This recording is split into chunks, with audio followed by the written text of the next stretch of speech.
I hear about it. Well. Good morning and welcome to VPN, Views, People and News, your Saturday morning deep dive into the week's biggest stories, voices that matter and the views that drive Uganda's political and social direction. I'm your host, Idris Matusegawa, sitting in for Judith Atim this morning, and what a weekend is it to be on air. Today, we are digging deep into the heart of our democracy, the 11th Parliament of Uganda, with budget season in full swing and corruption allegations looming large. We ask, is our Parliament doing its job? Is it robust or just a rubber stamp? What's the real cost, both financial and democratic, of 500-plus member House? To help us make sense of this, I'm joined by three formidable guests, each offering a unique lens into Parliament's function, failure, and future. First up is the voice and the face of the institution we are unpacking today. A seasoned journalist turned public servant, he now serves as the Director of Communications and Public Affairs at the Parliament of Uganda, known for his directness and deep understanding of the House's inner workings. Mr. Chris Obore, welcome to VPN. Thank you. I'm glad to be hosted here. Well, we are looking forward to your input. Next, he's no stranger to tough political conversations. Formerly a professor of agriculture, a principled leader in the opposition, and a long-serving legislator for Agago North. He's been both an insider and an independent observer of Uganda's parliament. Honorable Professor Maurice Ogenga-Latigo, it's an honor to have you here today on the show. Good morning, sir. Thank you very much, and good morning, listeners of KFM. It's a pleasure being particularly with Chris. We used to, those days when he was part of this media house, we used to every Saturday sit on this program in its early stages, and is this the second time we met here? Yes, with Brandon. It's a pleasure. All right. And lastly, but not least, representing the current political majority in the House, is the MP for Kagoma North and spokesperson for the NRM Parliamentary Caucus. He's part of the team that crafts and communicates the ruling party's legislative strategy and perhaps gives us an insight into how bills are made or unmet behind the closed doors. Honorable Alex Brandon Chintu, welcome to VPN. Good morning, listeners. I'm very much humbled to be here with a senior legislator, a man that has kept his name up to now, and also a senior journalist, a senior communicator of the place where I work. Good morning. Good morning indeed. Gentlemen. But you missed one important thing in his CV. He was the leader of the opposition. Indeed, I have mentioned. The leader of opposition is an office of parliament. Of course. Most times you think it's an opposition office. Yeah. He is an office of parliament and he's an administrator of parliament at the top level. Well, so, if you now want to add it, I'm the only leader of opposition who served the full 5 years. 5 years. Tenure. Indeed, amazing. Gentlemen. But I was in the Pan-African Parliament. Of course. Gentlemen, thank you for being here with us. Let's get straight into the week. I'd like to begin to ask each of you to pick one issue that stood out for you in the headlines this week. It could be inside or outside the Parliament. What caught your attention? What should be the country be thinking about? And I think I'll start with the professor. Professor, what stood out for you and what should the country be thinking about right now? Actually, you started with the wrong person, because the week until 3 days ago, I didn't even know what day it was, because I was working on the Agricultural Finance Yearbook 2024 for Economic Policy Research Center. So my life was kind of upside down. I work at night and sleep during the day, and then the WhatsApp group was not very active. But maybe, let me think. Yes, I noticed the 100 million that that parliamentarians were supposed to have been given. And I also noticed the lists. I actually looked through it yesterday of opposition parliamentarians who did not. They signed that they refused the money, or something to that effect. Maybe that is what could be the highlight of the week. Of course, there was a big meeting in Uganda, but you know, when you are a small person, some of these things don't touch you unless there's any specific resolution or provision that relates to what your life is about. In a nutshell, should we say that what happens in government does not directly affect the mwananchi in Uganda? No, not all of them. If you like the 100 million which we talked about, of course the people in the villages, there will be lots of reactions. Others are waiting for their MPs so that they partake of the 100 million. Others are probably very angry. The opponents who want to contest with them are now ready to say, you see, you sent these guys just to eat money while you are suffering. So all these things touch wananchi directly. But because you asked me how I saw it, I like to stand aloof when because that's the best way of seeing things. Indeed. Yeah. And maybe we should move on to Honorable Alex Brandon Chintu. What stood out for you, and what should Ugandans be thinking about? Well, thank you so much. I think away from politics, we had a very wonderful campaign run from the Kabago of Uganda, and the cause was that of my chair of the party that has been championing the HIV. And I think that's some conversation that should really go on, because the generations have changed and we still have that HIV talk around. If you go to the villages or in town here and you're having a conversation with the young girls, and sometimes sexually issue, the only fear would be pregnancy. But if the Kabaka, on his birthday, Larry's around Buganda, on a cause that my chair has been championed, and it sends all across the country, I think that was a great deal. Yeah. Well, last but not least, and most importantly, the gentleman who is a senior reporter, senior journalist, and probably with more information about what's going on in the country than most. Chris Obore.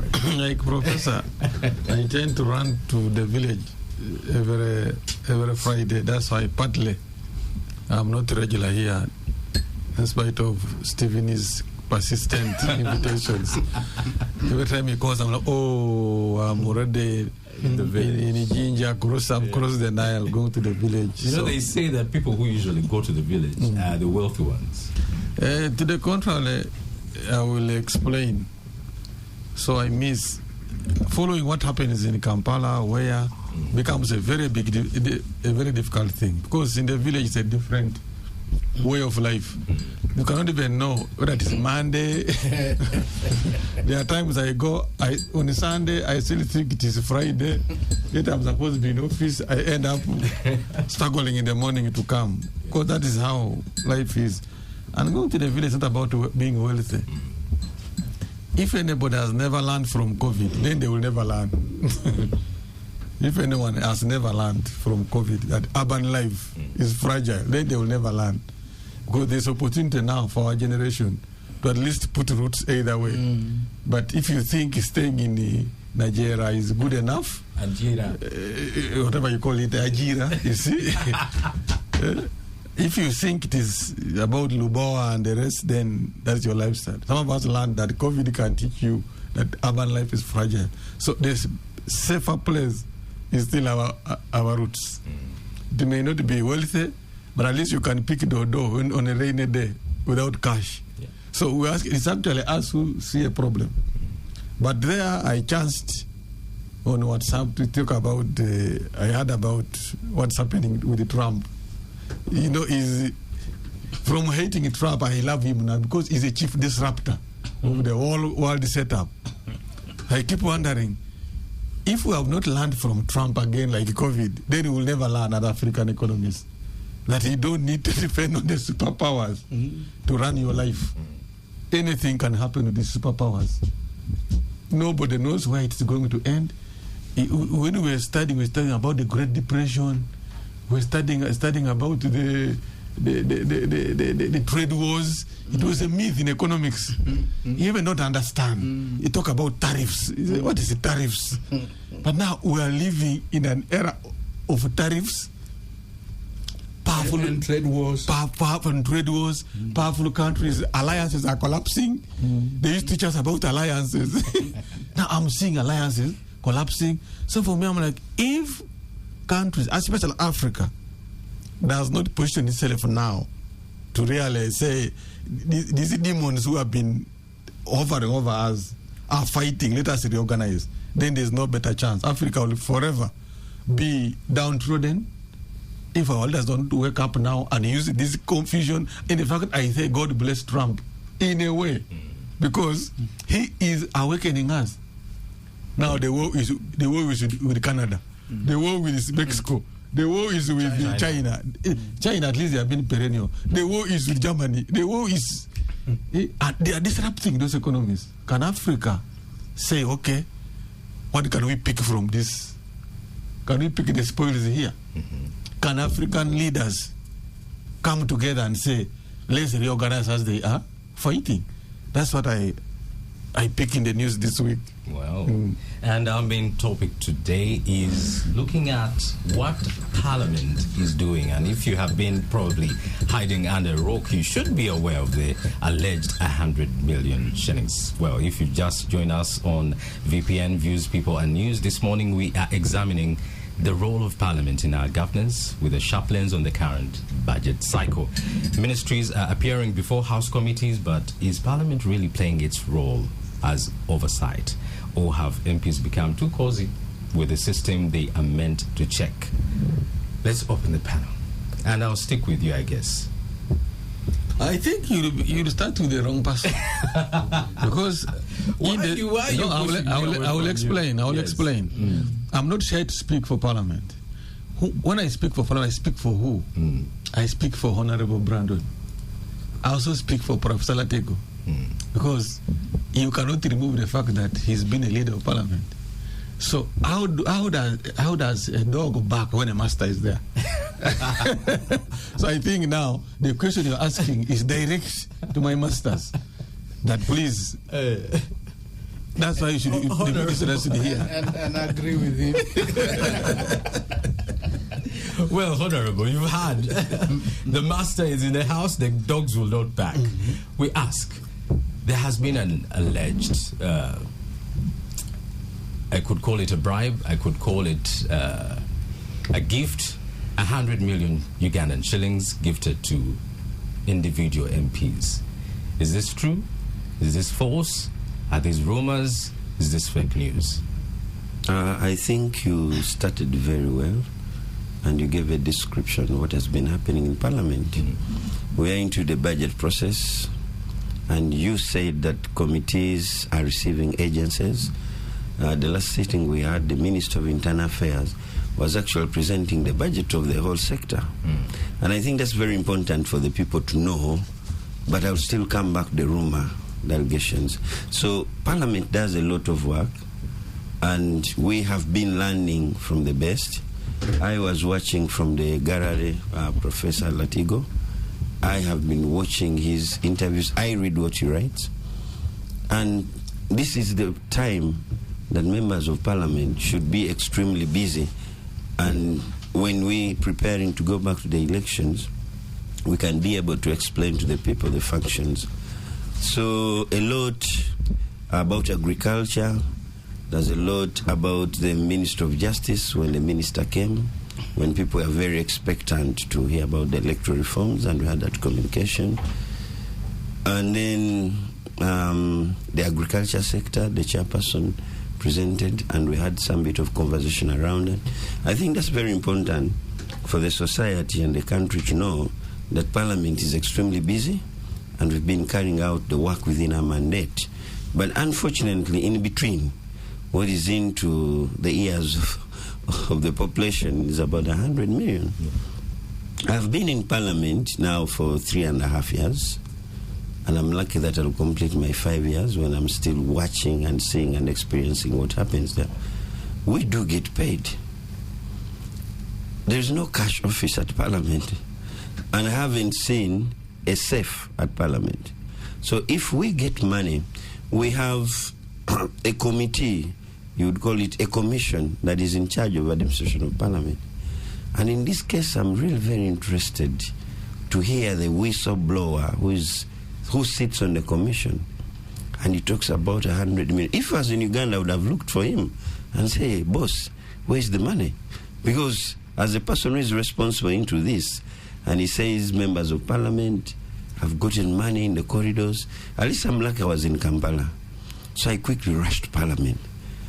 I stay at the North Wing, where I sit, leader of government business. So I checked in our corridors, where is money, who is giving money?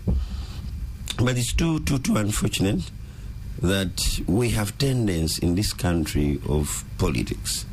Every matter we have politicized, and we intend to leave serious issues and concentrate on something. There is a word that these opposition guys are using. They are calling it building a gali. I literally say it in Uganda, tuzimbe gali. Now, a week ago, the NRM launched a roadmap. In its very unique way, we gave out a very proper explanation on how we shall conduct our elections and how we shall do our structure, institutions within the NRM. And I think these guys were not prepared. There's only one tenance within the NRM, that we caucus. We made a resolution that every first Friday of the month we shall be meeting as members of the NRM. So after I'm giving a background, coming back to your 100 million, after us having a very proper structured program for the NRM, telling our people we start the elections, we started the preparations, then these guys, they are one of the principles within the party talked about protest vote. Building a gali, a bicycle, I would say it in Lusoga. So, and this literally means either a statement or a group of people that are resisting or protesting that they feel they are not protected within the society. So I think in their wise wisdom, they say, now these NRM people have a program of reclaiming their positions. We should put this kind of bicycle. We should put some propaganda. So they came up and said, all NRM members of Parliament, plus a few individuals of the opposition, have received 100 million. But the conversation of 100 million has been there before we started talking about the coffee bill and all those kind of contiguous discussions that have been in Parliament. And it's also a very bad character that whenever we caucus at the NRM, the blackmailers start, before even we enter where we are supposed to convene a meeting, they have gone to share money. I think from the State House and here, that's where I've been served a cup of tea. State House also have a cup of tea and probably lunch.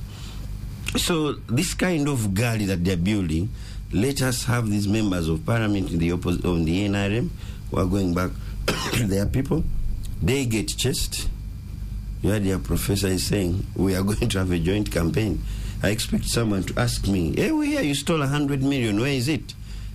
But since I've been pre-blackmailed, I now have defense. So the issue of 100 million, I wanted to give you that background. It's just propaganda, blackmail, politicizing issues, diverting Ugandans, and making sure that we, the members of Parliament, now get rotted within our places. But somehow we've been used to that. I remember during the coffee bill, and they even saying the president has rewarded them.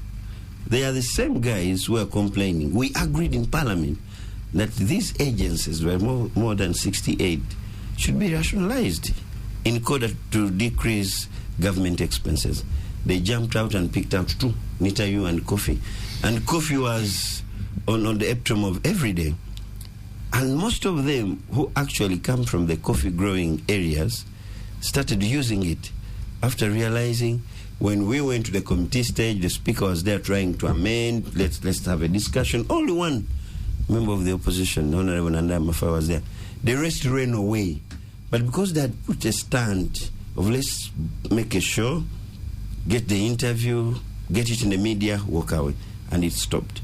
They did not have any other conversation till a few nights ago they came up with 100 million. We are paid, and the money that we are paid is paid on our bank accounts. Actually, when they mentioned about 100 million, we had not gotten paid salary. But yesterday we got paid because of the quota preparations. So I kept on checking my account. Do I have it? What is it for? So it's really very unfortunate that the parliaments that we used to admire, you would see the professor stand, legislate, give a statement, that these opposition have actually mixed how do they have to play the multi-party politics within the current regime. So that's how the 100 million comes. But I've strongly come out as a spokesperson of the NRM, where my members are blackmailed, that if someone comes up with evidence, we have courts of law. And then I was very happy that from the department of Chris, they came out to clarify how do we get our money. And then the speaker went on her side. Yesterday it was very disturbing. I thought some other people do understand English when the president wrote the letter. And one media house clearly said, the president confirms. I read the letter about 7 times to understand the literature and what it means. And then I said, well, I think I thank God that I went through a seminary where they only took serious brains to understand certain things. So that's how it comes. But we are still waiting, and we are interesting them. We have courts of law, which is the other arm of government. Let them produce evidence.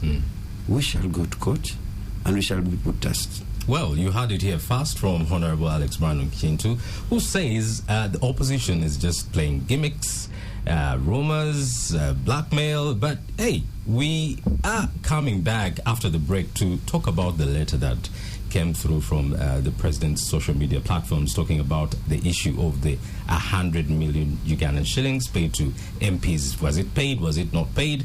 There has not been so much of a confirmation. This is VPN, Views, People and News, your Saturday morning deep dive into the week's biggest stories, voices that matter. So stick around. We shall be right back here on 933 KFM. All right.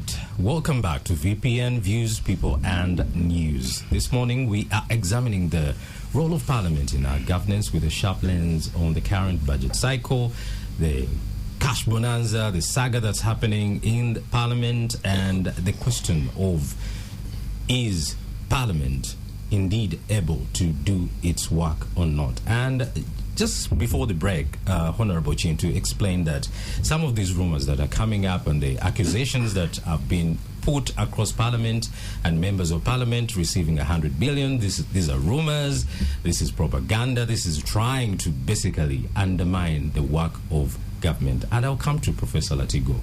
Having been in both House and opposition, what has changed over the years? And when you heard about this cash bonanza and the saga, what went through your mind of what can Parliament do to make this right? Well, what I know is that members of Parliament getting money from the executive is not something new. When the age limit debate came, members of Parliament who supported the removal of the term limit, it was, that is the first one.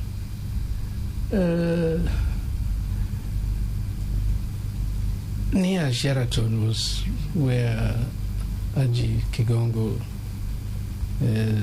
stayed. Mosakwets. Yes. People picked money from there. The only good thing I remember about it is that John Utafiri called us and said, "Oh, you guys, you wait for me in the canteen." So he came and we drank until 2 a.m. You could take anything, wine or whatever. And he said, "Yeah, I got the money, but you also enjoy." So we opposition at least ended up enjoying the money from Utafire. But it happens. And if this particularly happened, my focus is not on the fact that it happened, because it's not something, it's not news. My brother Brandon was very systematic about bringing into highlight. But the problem that I got with him and with the president is, you see, once you start blaming somebody instead of explaining about yourself, then there's a problem. The president's statement talks about, opposition got... Once you start saying that, I know that something is wrong. But that is not the point. The point is that all this which has been described is the greatest challenge that Uganda has. That we forget that we are all Ugandans. Me and Brandon, we are all Ugandans, in spite of the fact that I'm not NRM. Because you cannot take my Ugandanness away from me, because I come from Acholi, and Acholi is part of Uganda. And until you throw it out of Uganda, I have a legitimate right, regardless of what political party I belong to. That is the biggest problem that we have had in this country. That if somebody is not with you, is your enemy. And yet that's somebody will be seeing things from a different perspective. So fundamentally, this thing about the money is about, when will we Ugandans stop seeing enmity in other Ugandans who don't agree with you? The president talks about dealing with these enemies of the country. Really? Those young guys in Nup, they are not enemies of the country. They are merely asserting their rights as Ugandans, for their voices to be heard, for their interests to be addressed, for their aspirations to find space. Now, the duty of anybody in power, whether president or a party, is to ensure that all Ugandans find equal space in the national processes. If we can go back to that, then you will not even need to pick money to give your parliamentarians. You will not need to quarrel with anybody. You will not need to send police to disperse somebody's rally. There will be no need completely. Now, that and the Uganda of today, they are not just miles apart, they are planets apart. We need to have astronauts to link us together. Professor, you mentioned that way before we've seen cases of member of parliaments being quote-unquote bribed with money, and as a citizen of Uganda, you come to expect that this is true. But Honorable Chintu insists that these are rumors. This is propaganda. This is defamation of government. So how does the burden then fall on government and the MPs to prove that the accusations being put forward by the opposition that are indeed false? No. Some money change hands. That is a fact. How it did, I don't know. I'm not in Parliament. Normally, I'm not interested in those things. By the way, when I was leader of opposition,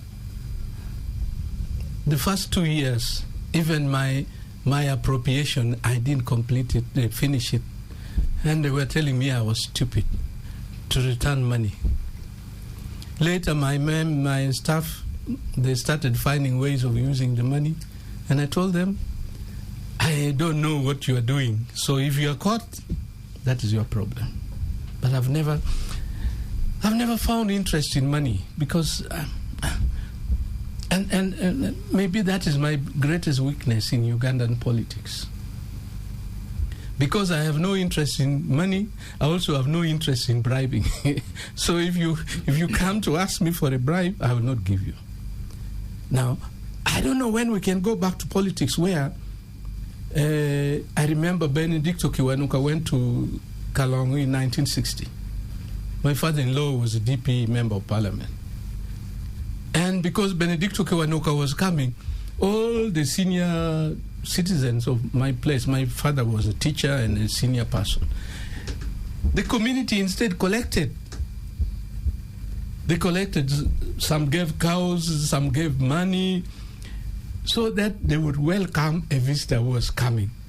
Now you, the politician, the Brandons, when you are going, instead of the community preparing lunch for you, they will come and expect you to give them money. Now, where does Brandon get the money from? Unless he also probably puts pressure on somebody for whom they are serving under, and said, but we are also under pressure if you don't give us something. These things happen. We lose out. Yeah, so if we spend time on it and denying or agreeing, we are wasting our time. These things happen. But should it be happening? No. Indeed. It is a dangerous symptom of the politics that prevails in Uganda now. If you have just joined us on VPN, Views, People and News, we are discussing and looking at a deeper look at Parliament and its affairs. A reminder of the guests I have in studio. I have the Director of Communications and Public Affairs at the Parliament of Uganda, Mr. Chris Obori, Honorable Professor Maurice Ogenga Latigo, who has just been speaking, and Honorable Alex Brandon Chintu. And on this note, I want to bring in the Director of Communications and Public Affairs. Well, if he is the Director of Communications, he should be able to communicate what is actually indeed happening. I beg your pardon. Chris Obori, to bring you into the conversation, from Professor, it seems like corruption and exchange of money is something to be expected. And when you compare what Honorable Chintu is saying, that, look here, no member of parliament is receiving money, this is a rumor, this is propaganda, how do you then prove to us, the citizens, who want to really believe that, okay, this is not happening, but how do you then prove to us that actually the member of parliaments that we voted into office are civil servants who are upright and ethical in a short time? Public servants, not civil servants. Sorry, I beg your pardon. Public servants, yes. I will start from Professor. What he said is going to inform my center of analysis. Indeed. And I want to affirm is correct to say that when you lead of opposition, I told it's a department of parliament. It's an office of parliament, not an office of the political party. So it is funded by parliament. In fact, during his tenure, anybody who worked under his office needed to see the hand of the leader of opposition in anything called money. I can vouch for him and Philip Wafolo Goto for returning money when the financial year ends. That was, the record is there. So we should tell people this when they are leaving. I may not have I don't know who goes first, but if he goes first, I may not have the time then to say who he was. By expectation, I will go first. Yes, but because I'm on the very wrong side of it. So it is true. And for him and Wafula, and yeah, they didn't have money as a guiding incentive for doing what they were doing. The records on parliament exist. The rest, why do I say so? It brings the centrality of the person in influencing governance and institutional behavior. If you have a person who knows money, it will always be about money first in whatever an institution does. So it brings us to this issue of 100 million. And he has not said he paid the money. He says in politics, this is expected.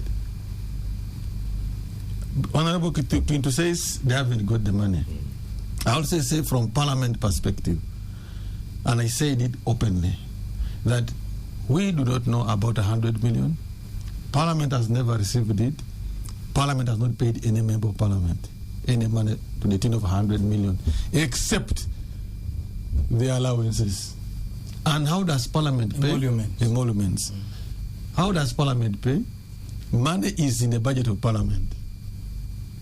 The Minister of Finance releases money. The clerk to Parliament processes payments to each individual member's account.